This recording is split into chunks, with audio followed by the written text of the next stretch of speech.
Vous savez, nous sommes dans une période de réveil, la réveil africaine.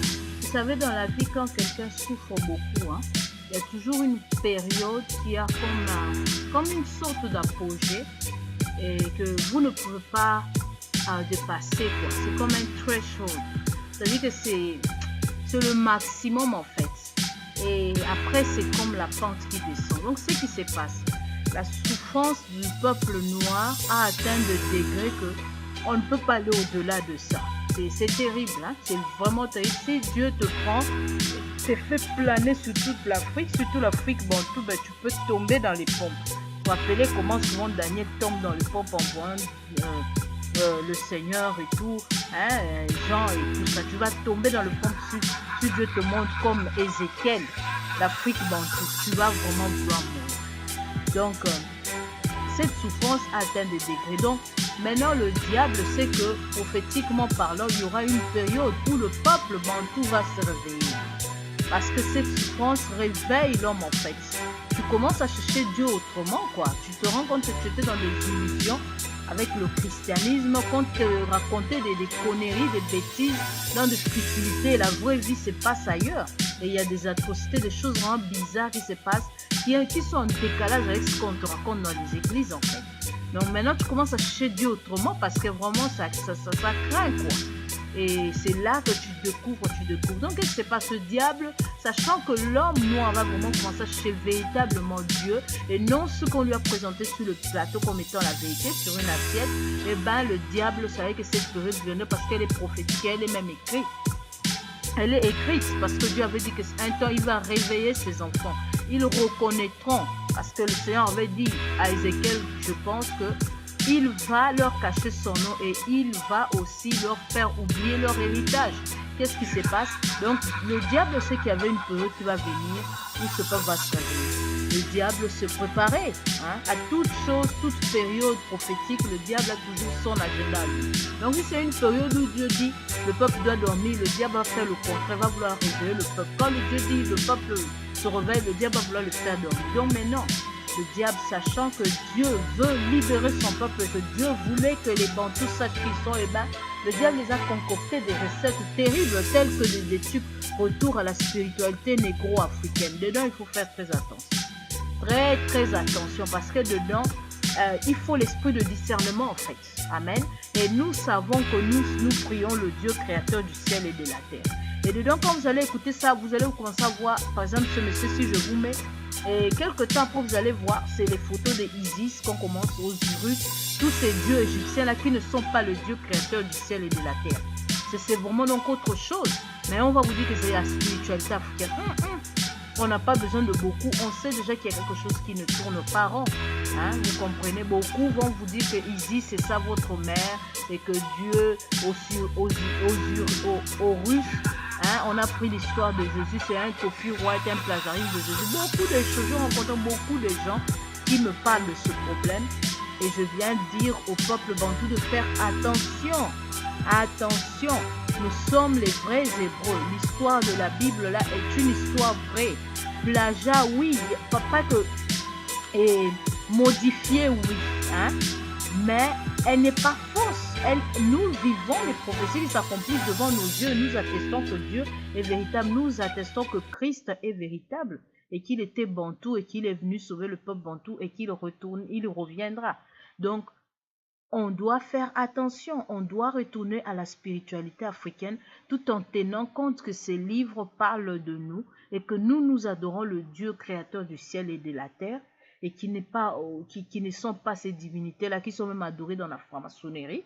Donc, le diable veut pousser encore au peuple d'aller adorer les démons, de quitter les démons, hein, les démons, les faux Jésus, les maris blancs et tous, faux Jésus blanc, Marie blanche et tout, hein, des faux dieux blancs là, pour direct vous nous amener aux cultes bizarres qui sont des cultes de païens.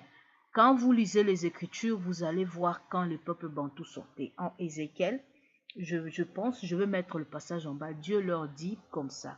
Dieu leur dit que je vous sors de là, mais n'allez pas faire dans le pays que je vous amène les pratiques ni adorer les dieux des Égyptiens. Donc, comment on va dire maintenant retour à la spiritualité? Nous devons retourner à notre Afrique. Et quand je dis où sont nos dieux, boum, on commence à te sortir les dieux d'Égypte. Ah, là, c'est très grave. Donc, nous devons avoir le discernement. Le diable savait que nous devions un jour nous réveiller parce que le mensonge tient pour un temps, ça ne tient pas éternel. La vérité vient très doucement, mais elle arrive sûrement. Pourquoi elle vient doucement? Parce que ce monde est quadrillé par Satan. Le monde a été donné dans les mains des impies. Donc, comment les impies vont vouloir que le royaume de Dieu soit sur terre? Pourquoi les anges chantent quand le Christ triomphe après la guerre, dit que enfin le règne du Dieu Tout-Puissant est arrivé sur terre et il va gouverner cette terre. Donc, si le règne de Christ y était, comment alors? Donc, quand Christ va venir roi, là, maintenant, on pourra tout voir, on accepte. Mais ce monde qui est remis dans les mains des impies, et ce monde qui est sous le règne du mensonge et de la déception, eh bien, il faut toujours tout voir. Donc, le diable a concocté au peuple bantou et tous les Africains des histoires fausses. Des histoires qui sont basées sur des divinités égyptiennes que Dieu nous a interdit complètement et dont il était fâché à Ézéchiel en disant que je vous ai dit de ne pas faire vos pratiques occultes d'Égypte. Donc, maintenant que c'est parce qu'il y a des bantous qui sont venus dans le territoire bantou avec ces genres de pratiques occultes. Et maintenant, ils les voient jusqu'aujourd'hui comme leur référence. Donc, quand ils vont vous parler, ils vous disent retournons à notre spiritualité, demande-leur c'est quelle spiritualité, et bien, ils commencent à te parler des dieux égyptiens. Mais c'est pour ces dieux égyptiens que le Seigneur, le Tout-Puissant, a chassé le peuple d'Israël et les a envoyés disperser dans le monde. Je vais faire une deuxième vidéo où je vais vous montrer le passage où le Seigneur en parle. Ne pratiquez pas les dieux égyptiens et tout. Donc, c'est pour cette raison que le peuple bantou a été chassé et amené partout dans le monde. Donc, comment on va encore nous retourner à cette spiritualité-là qui a causé que Dieu a dit que vous avez souillé ma terre avec ces dieux-là. Parce que vous l'avez fait, je causerai que vous oublierez mon nom et je vous disperserai parmi les nations. Et maintenant, on va vous dire que non, Yahweh qui s'écrit H-Dou, mon Dieu, c'est très difficile entre nous. Comment on peut dire ça?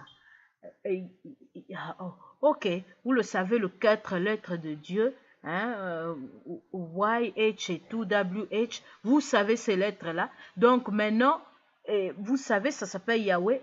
Ils vous disent que ça, ce sont des dieux étrangers. Non, c'est ça le véritable Dieu, le nom de Dieu que nous avons oublié. Nous avons oublié ce nom. La preuve, dans vos Bibles, partout, c'est pas ce nom qui est écrit. Est-ce que dans les Bibles, partout, on vous a écrit Yahweh, Yahweh, Yahweh? Non, la Bible n'écrit pas Yahweh. La Bible va vous parler de Dieu. La Bible va vous parler de Seigneur. La Bible va vous parler de l'Éternel. Mais partout là, c'était écrit celui qui est, celui qui sera, celui qui était, celui qui sera, celui qui est. Donc maintenant, vous comprenez qu'il y a un problème sérieux. Comment on va nous parler de retourner à notre spiritualité négro-africaine après on nous présente des dieux égyptiens? Mais quand un enfant de Dieu a discernement, quand il regarde, il sait déjà que ça c'est la voix de Satan. Donc le fond paraît beau, on voudrait vous faire voir que non, on vous a présenté du mensonge, on vous a présenté de la déception par les Édomites, par l'Occident. Ok, mais maintenant nous venons avec la vérité. Oh, ça paraît beau, vous acclamez. Après c'est quoi la vérité? Boum, quand ils commencent à vous montrer des dieux égyptiens. Là, il y a un problème. Il y a un problème. Et c'est comme ça Satan. Il va venir juste avec un peu de vérité, mais en bas, quand vous voulez croquer, bon, il y a de la saleté, de la pourriture. Au-dessus, ça paraît beau comme un gâteau. Au milieu du gâteau, le poison. Donc, c'est très dangereux. Retour à la spiritualité négro-africaine. Oui, mais laquelle?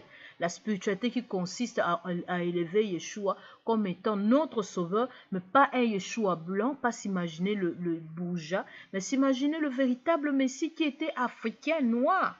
Amen. Et qui revient, s'imaginer cela. Donc, il faut qu'on fasse attention, il faut qu'on garde du discernement parce que le diable déteste et hait les bantous. Et il ne veut pas que le bantou la reconnaisse le Christ et qu'ils appellent le Messie, puisque leur salut dépend du retour du Messie.